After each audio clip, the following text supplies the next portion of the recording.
बड़ी खबर मिल रही है, वहां पर 2 और कूपों का पता चला है। एएसआई टीम ने 2 और तीर्थों का निरीक्षण किया।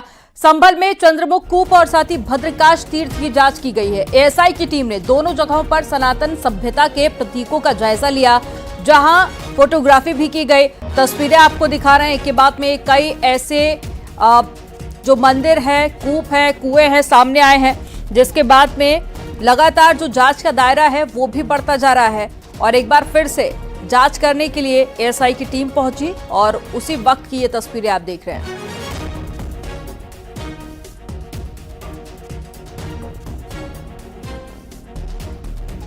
अभी हम लोग इससे पहले गए थे भद्रकाश आश्रम हुआ करता था पहले, वहाँ और एक आनंद सार और मत्स्यगंधा, 3 तीर्थ एक ही पास थे।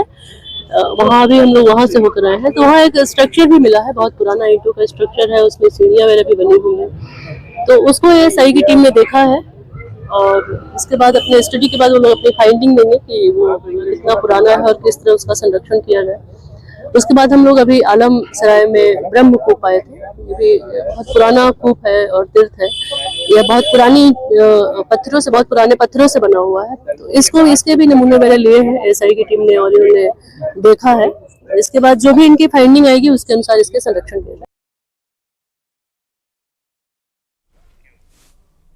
और संभल में 68 तीर्थ और साथ ही 19 कूप के लिए जाना जाता है। और भारतीय पुरातत्व सर्वेक्षण विभाग की टीम भद्रकाश तीर्थ पर पहुंची और इस तीर्थ का जिक्र पुराणों में भी होने का दावा किया जाता है।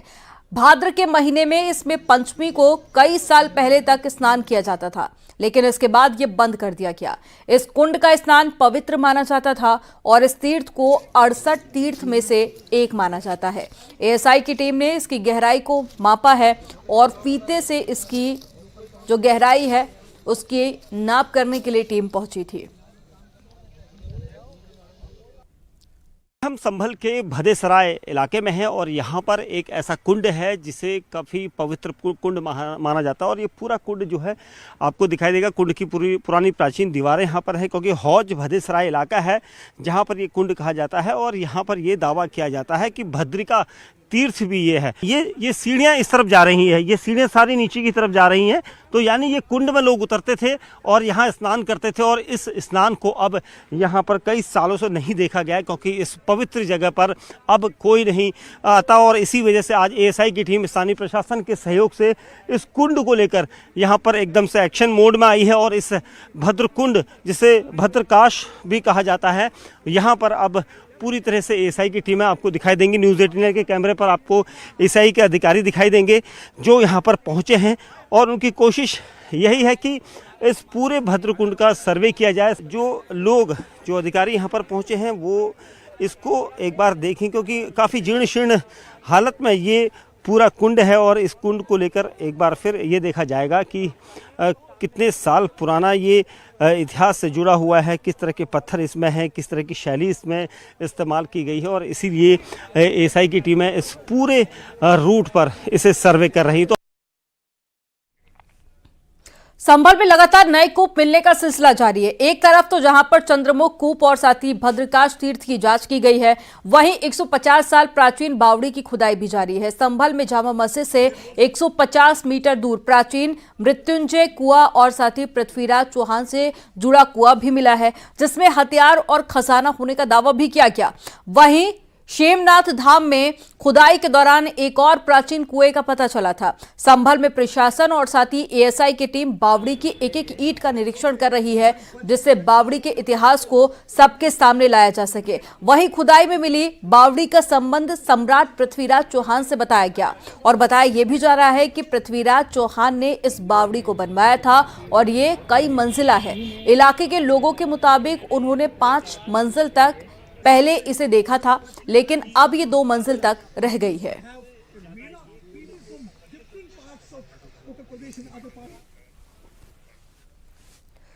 सुर्खियों में छाए संभल में सबूतों की पड़ताल जारी है। इसी कड़ी में एसपी सांसद वर्ग के बिजली मीटर की जांच हुई है। इसके साथ ही फिर 2 ऐसे सबूत मिले हैं जिसने सनातन के दावों को और भी ज्यादा मजबूत कर दिया है। आपको रिपोर्ट में दिखाते हैं।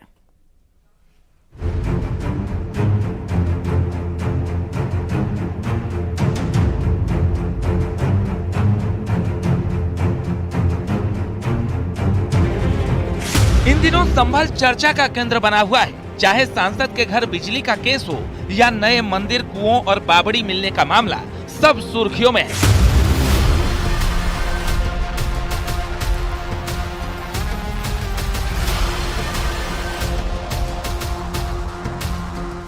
अब सांसद जियाउर रहमान बर्क के घर के मीटर की लैब में जांच शुरू हो गई है, जिसको लेकर सांसद बर्क के वकील बिजली विभाग पहुंचे थे। बिजली विभाग की ओर से सांसद बर्क के नाम से नोटिस जारी किया गया था। 17 दिसंबर को बिजली विभाग की छापेमारी में सांसद जियाउर रहमान बर्क के घर पर लगे 2-2 किलोवाट के मीटरों में गड़बड़ी के सबूत मिले थे। 3 लोगों की टीम यहाँ पर आई है सांसद के पास से, क्योंकि सांसद के जिन मीटरों को लेकर छेड़छाड़ का आरोप लगाया गया था और बिजली विभाग ने कार्रवाई करते हुए उनके घर के इन मीटर को निकालकर लैब में भिजवाने का दावा किया गया था। जिसके बाद उनके घर में स्मार्ट मीटर लगा दिए गए कि जो प्रतिनिधि हैं उनको भी यहाँ पर इसलिए बुलाया गया है ताकि उनके सामने ही मीटर को खोला जाएगा, मीटर की टेस्टिंग की जाएगी, चेकिंग की जाएगी। उसके बाद यूनिट को देखते हुए पूरी चेकिंग के दौरान ये पता लगाया जाएगा कि आखिर उनके घर का बिजली का बिल कम क्यों आता था।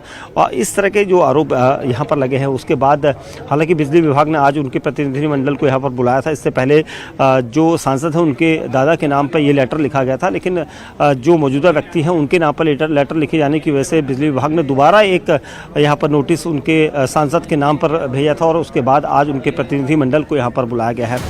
वहीं संभल में सत्य सनातन की बात भी जोरों शोरों से चल रही है। मंदिर, कुआं और बावड़ी मिलने का सिलसिला जारी है। आज फिर एक और प्राचीन कुआं मिला है, जिसे पृथ्वीराज चौहान का कुआं बताया गया है। दावा किया जा रहा है कि जब पृथ्वीराज चौहान की राजधानी होने के दौरान इस कुएं का इस्तेमाल उनकी सैन्य एकेडमी और टुकड़ियों के लिए किया जाता था। वहीं बड़ा दावा किया जा रहा है कि अगर इस बंद पड़े कुएं की खुदाई होती है तो इसमें खजाना या फिर प्राचीन हथियार बरामद हो सकते हैं। बावड़ियों का खुलासा करने के बाद उस कुएं में पहुंचा है जिस कुएं को पृथ्वीराज चौहान के उस सैन्य टुकड़ियों के बीच का कहा जाता है, जहां पर उनकी जो बावड़ियां थी, बावड़ियों में जहां सैनिक रुका करते थे, उसी जगह पर एक कुआं हमें दिखाई दिया है। मैं इस कुएं में ऊपर चढ़ने की कोशिश कर रहा हूं और दिखाऊंगा कि कैसे इस कुएं में यहाँ पर क्या क्या इतिहास इससे जुड़ा हुआ है, क्योंकि हम उस हर ऐतिहासिक चीज़ को दिखाना चाहते हैं। एक दिन पहले हमने फिरोज का किला दिखाया था, उसके बाद आज हम इस कुएं में आए हैं और कुएं के बारे में लोगों ने हमें कई तरह की जानकारियां दी हैं, क्योंकि इस कुएं को इस वक्त झाड़ झंकार जरूर दिखाई दे रहा है, लेकिन यहाँ एक दावा किया जा रहा है कि इस कुएं के साथ बहुत बड़ा इतिहास छिपा हो सकता है। स्थानीय चश्मदीदों ने, गाँव वालों ने बताया है कि इस कुएँ के अंदर खजाना भी हो सकता है, साथ ही इस कुएँ के अंदर यहाँ पर हथियार भी छिपाए जा सकते हैं। इसके अलावा संभल में जामा मस्जिद से 150 मीटर दूरी पर 19 में से एक और प्राचीन कुआं मिलने का दावा किया गया। स्थानीय लोगों का मानना है कि ये कूप बहुत प्राचीन है और इस धरोहर को सामने आना चाहिए। ये हिंदू बहुल इलाके में जमीन है, लेकिन जब यहाँ का मुस्लिम हावी हो गया तो उसने इस जमीन को भी, खाली जमीन थी, वक्फ बोर्ड की जगह बताना शुरू कर दिया कि ये जगह हमारी है। हाँ, जबकि ये सारा हिंदू बहुल इलाका है। यहाँ कोई मुस्लिम घर नहीं है आसपास भी, 1-1 किलोमीटर के एरिया में।